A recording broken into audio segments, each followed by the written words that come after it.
So this is the Zero DSR.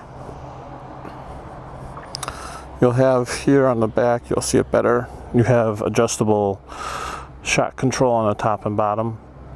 And you'll have that in the front as well, I believe. Maybe not. Sporty little bike. What's going on, guys? Today we will be test riding the Zero DSR. If you guys don't know what Zeros are, they are 100% electric motorcycles made in California. So the DSRs are dual sport, top of the line dual sports. You sit a little bit more upright than you do on other bikes, and a little forward, so you have that momentum of feeling on top of the front tire, but you're really not. As you can see, there's no clutch. So once you stop at a stop sign or light, you literally have nothing to do. You'll also notice how quiet it is.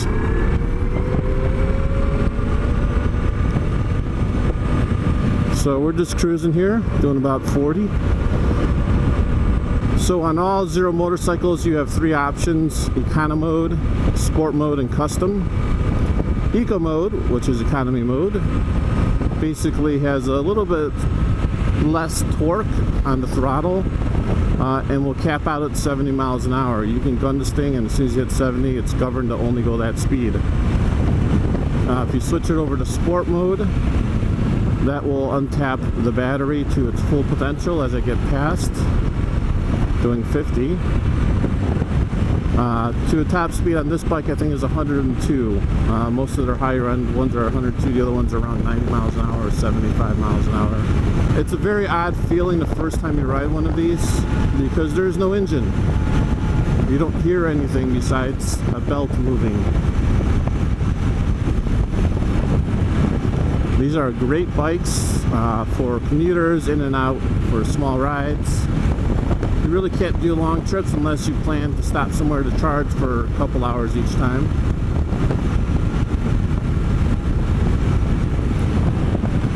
This DSR is roughly, I think, $15,000. You can buy additional power banks for them to increase your battery capacity. You can buy quick chargers for them. Great thing about electric bikes is you get tax incentives, which is usually about 10% of the retail price, 30% off any electrical parts after that, like extra batteries or chargers. Why should you buy an electric motorcycle? Well, if you really just drive about 60 miles a day or so on your bike, get an electric motorcycle. Why? There are 15 things you don't have to do on an electric bike that you do on a gas bike, which will save you money. The battery cells are good for 300,000 miles. And I believe they give you a 100,000 mile warranty. So let's break that down in the worst terms of buying a bike on a lease or financing.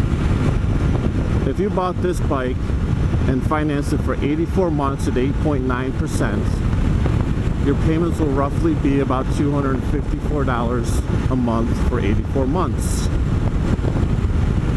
After those 84 months, you'll probably still have anywhere from 50 to 60,000 miles left on your warranty still.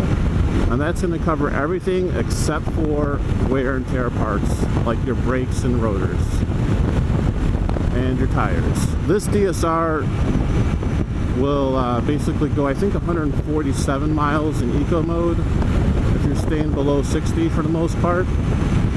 This little cluster gauge here tells you your battery life. I got 86%. I got a clock, your speedometer. It also tells you basically your regen rate, which is part of your braking power. When you slow down, your brakes actually regenerate some energy back into your battery cells. It's not enough to really make a huge difference, but it does help. So I'm going to switch into sport mode. And we're going to try to turn around here. Going to sport mode, it's nothing but 100% torque. I have no idea where I am right now. So as you see, I'm stopped here. No clutch, no gear shifter. It's one gear and go. You'll have a trigger button right here, which is for flashing your lights to pass, your high and low beams, your hazards, your turn signals, your horn. Your cutoff switch will just kill the bike, just like any other bike. And then your mode button, so you can change from sport mode to eco mode and custom mode. Custom mode links to your phone via Bluetooth with an app, and you can actually customize how this bike will ride. It'll also tell you everything about the bike. The battery life, how much battery you're using, how much regen power you're getting, all your statistics live. So we're gonna turn around here. So quiet, it's weird.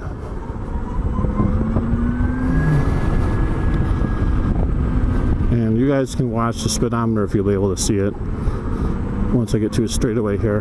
Huge benefit of electric bike also is when you're at a stop sign or a stoplight or in traffic, there's no engine heat coming out between your legs. There's no exhaust pipe to worry about burning. Everything is just cool. So we're going to slow down here for a little bit. We'll probably get down to 40-ish. If you guys want to count. So we're going to go from 40 here and gun it. Jesus. 70, 80, 90.